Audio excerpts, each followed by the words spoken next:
नहीं गया और मोबाइल फ़ोन से ही लोगों से संपर्क में था। पैसे लगाता था लीलावती के पटाखा के व्यवसाय में। बीते दिनों भागलपुर के काजवली चक में बम विस्फोट हुआ था।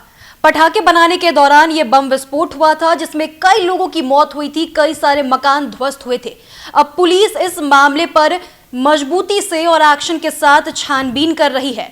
इसी दौरान पुलिस उन सारे लोगों को खंगालने में जुटी हुई है जिनका कनेक्शन लीलावती से था और इस पटाखे बनाने के कारोबार से था। इस दौरान पुलिस ने रिमांड में लिए आजाद और पुलिस अभिरक्षा में इलाज करा रहे नवीन मंडल से पूछताछ की और पूछताछ के दौरान उन्होंने कई सारी बातों का खुलासा किया है, जिनमें उन्होंने बताया कि लीलावती के साथ वो लोग कारोबार किया करते थे पटाखे बनाने का और पैसे लगाया करते थे। इसके अलावा उन लोगों ने बताया कि लीलावती को शब ए बारात और होली जैसे त्योहार पर बड़ा ऑर्डर मिला था। एसएसपी बाबूराम ने क्या कुछ बताया है इसके बारे में वो आपको दिखाते हैं। आजाद और नवीन से और पूछताछ करेगी। आज़ाद को ज़रूरत के हिसाब से हम लोग फिर से रिमांड पे ले सकते हैं। नवीन अभी क्योंकि घायल है, अभी उसका इलाज चल रहा है तो पुलिस कस्टडी में ही है। ठीक होने के बाद उससे ही पूछताछ की जाएगी।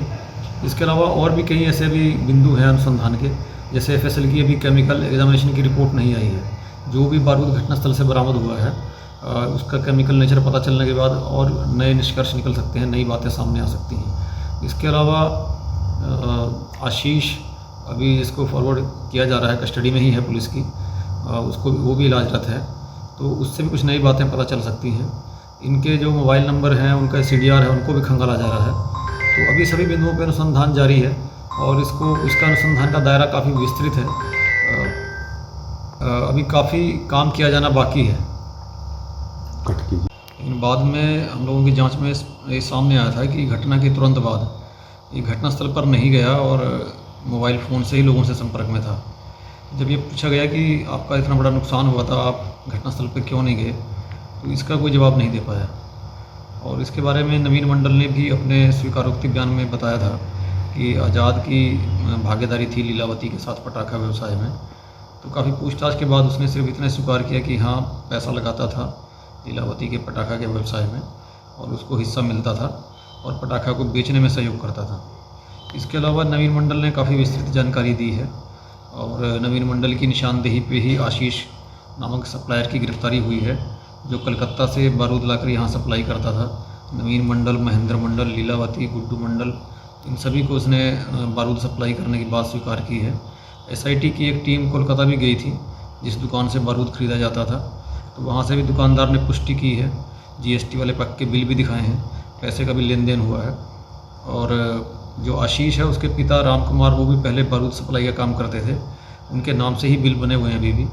और उनके पिता ने भी बताया है कि ये पहले जेल जा चुके हैं, पहले भी एक ऐसी घटना हुई थी विस्फोट की, उसके बाद से इन्होंने काम करना बंद कर दिया था और आगे से आशीष इस काम को देख रहा था। इसके अलावा नवीन मंडल ने ये भी बताया है कि घटना के टाइम पर नवीन मंडल के अपने घर में 40 पेटी लहसुनिया बम रूपी जो पटाखा होता है उसका तैयार करके रखा गया था। इसके अलावा काफ़ी बारूद पटाखा बनाने के लिए रखा हुआ था, जो होली और शब बारात को देख के ज़्यादा ऑर्डर होने के कारण ऐसा था।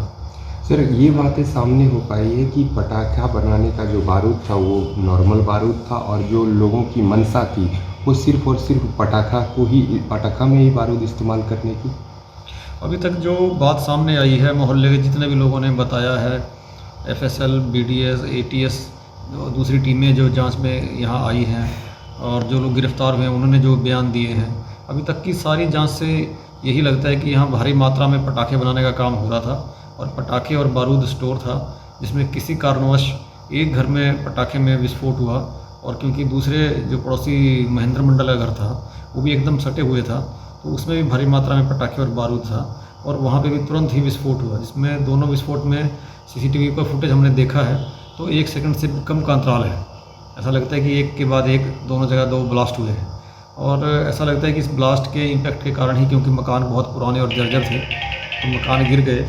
तो आपने सुना एसएसपी बाबूराम की बातों को। उन्होंने बताया कि पहले तो ये दोनों कुछ भी बातें बताने से इनकार कर रहे थे, लेकिन बाद में जब इनसे कड़ी तरीके से पूछताछ की गई तब इन लोगों ने कई सारे अहम खुलासे किए, जिसमें इन लोगों ने बताया कि लीलावती के साथ इनका कनेक्शन किस तरीके से था, किस तरीके से उनके बिजनेस में ये लोग पैसा लगाया करते थे और पटाखे की डिलीवरी अवैध तरीके से किधर किधर करवाया करते थे। पुलिस अभी और भी मामलों पर इन लोगों से पूछताछ करेगी और खंगालेगी कि कौन कौन सी चीजें अभी भी छुपी हुई है उनकी नजरों से। इस खबर में इतना ही। आप बने रहे न्यूज़ पीआर के साथ और हमारे चैनल को सब्सक्राइब जरूर कर ले। धन्यवाद।